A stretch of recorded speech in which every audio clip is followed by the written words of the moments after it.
Se celebra el Dia Mundial contra l'Alzheimer. A la Comunitat Valenciana hi ha 50.000 afectats per esta malaltia. Col·laborar és tan fàcil com acostar-se a una d'aquestes taules petitòries que s'han instal·lat en les ciutats. Enguany demanen més que mai l'ajuda, ja que la banca i les entitats privades han disminuït les seues aportacions. Familiars i associacions també han participat en esta solta de globus verds com a símbol d'esperança i ha reivindicat una política estatal contra l'Alzheimer. El conseller de Sanitat ha reconegut l'important paper de l'administració. Esto no es solo una enfermedad más, sino que es además una enfermedad social. Yo creo que tenemos mucho que decir las administraciones. Se ha hablado de dependencia, evidentemente es un claro ejemplo de enfermedad donde se tiene que ayudar, donde se tiene que hacer una discriminación positiva para poder llegar al mismo sitio que los demás. A veces la ayuda no solo al pobre que la padece, sino al entorno, a la familia. La principal arma per a retardar els símptomes més greus de l'Alzheimer és el diagnòstic precoç. Avui hi ha grans avanços en aquest sentit, però ara com ara esta malaltia no té cura i afecta cada dia persones més joves. El treball que fan en moltes agrupacions de malalts és fonamental per a retardar el seu deteriorament. Part de la nostra societat va perdent la memòria.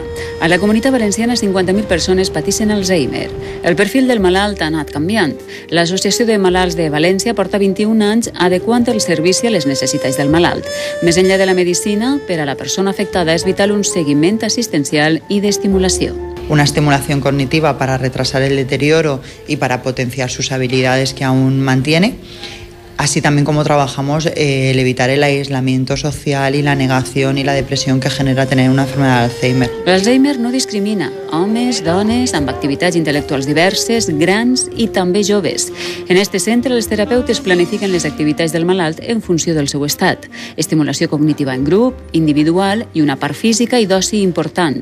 Però també així busca suport la família. A lo largo de la enfermedad, desde el diagnóstico hasta la fase más avanzada, la familia se va a encontrar con conflictos familiares de organización, con cuestiones econòmiques, con cuestiones legales. Familiars, terapeutes, societat, part del somriure dels malalts d'Alzheimer està en les nostres mans. Quan els records se'ls desdibuixen, quan l'espill els retorna la imatge d'un estrany, hem d'obrir-los finestres al present, dibuixar-los, si cal, el camí de la vida. Així podran pintar amb colors vius la tardor imparable del cervell.